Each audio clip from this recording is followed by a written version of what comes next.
Okay, so we are pretty much to the point of adhering our design down on our snap frame. So we went ahead, secured the back pages, and then we're gonna go ahead and add our elements to the background, to the snapback basically. So you can use adhesive, you can use liquid glue. If I was using some wood elements, which are super fun to use on the DIY crafts, I'd probably use some hot glue. So just some type of adhesive. But because most of these, well, all of these are paper elements, just some basic adhesive will work just fine. So I was just looking to see what Halloween picture I want to feature for this year in general. And like I said, I think just a basic 3x3 picture will work, or 3.5 or 4x4. You could even go up a little bit. Let me see what a 4x4 size looks like really fast. On that, as far as the spacing goes. So you can see it takes a little bit more space, but it might open up. You would have to tuck it probably, is what I would have to do. And then again, kind of use the little ghost there. He's so cute. Okay, so everything has to be nice and snug, right? Because of the 1/2 inch around the perimeter for the most part. So you kind of want it pushed towards the middle of your frame. We're gonna go ahead and I'm gonna add my full moon. I'm gonna go ahead and place my full moon down on the back here.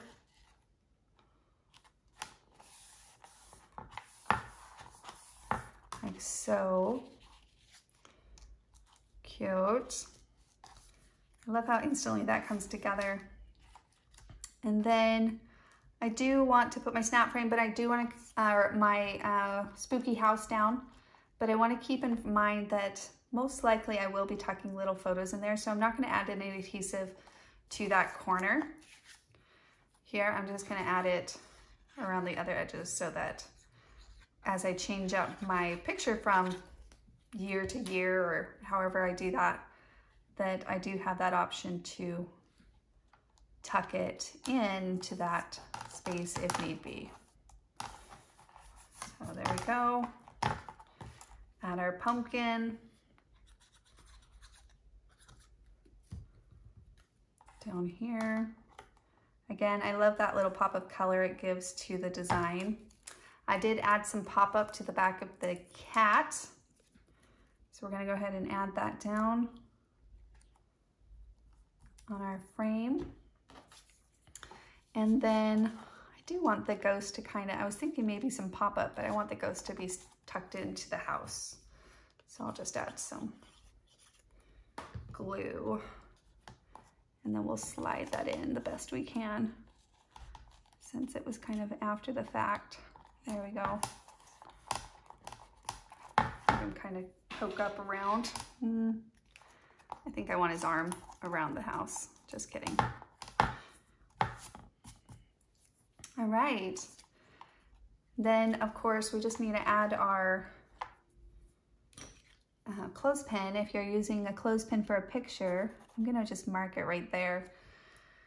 Again, you don't have to add a picture, so cute to not. You can add some fun little battery lights around the edges so it kind of like gives it a glimmer.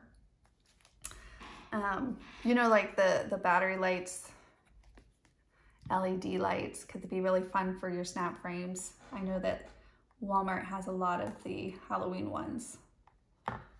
Okay, so I'm gonna let that dry. I need that to dry pretty solid there. And then we're just gonna be covering this. So I'm trying to think if I wanna take it off. I think I do. Okay. And we're gonna add a ghost design here to our clothespin. Another little buddy of ours floating around, spooking everyone out. And then that allows for our picture to kind of go there. You know what? I need the ghost to come up a little bit now that I think about it. Let's see how high. And maybe twist him a little, I think is what I'm gonna do, because I don't want him to cover the picture every time. So that actually dried pretty quickly on that clothespin. Did a really good job securing that. It feels really sturdy.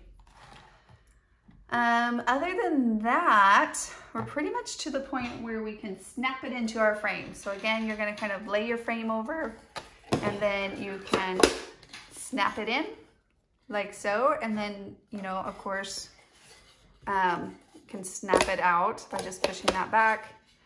And it's double-sided, so when I'm done with Halloween, I can change it back to either another holiday or to my everyday design, which is this design that I shared with you earlier. I'm gonna go ahead and I think I'm gonna add some stickles, like I was sharing with you guys, around the design of the full moon here.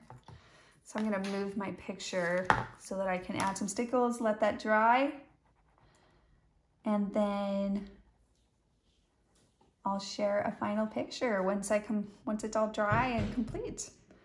That was so much fun. Thank you guys so much for joining me tonight. I hope that you create one your own by yourself and for yourself, and that you have a lot of fun doing it. It's so much fun to, again, take your scraps of paper to transform them into other fun creations. And I find that DIY crafts usually are really fun to use your scraps of paper with. Cards, of course, are another great medium to use your scraps of paper with. And so lots of fun ways that you can play to create different projects in your free time. All right, guys, thanks again for joining me. I hope you join back tomorrow for our next Halloween event. And until then, keep playing to create, and we'll talk to you guys then. Thanks again.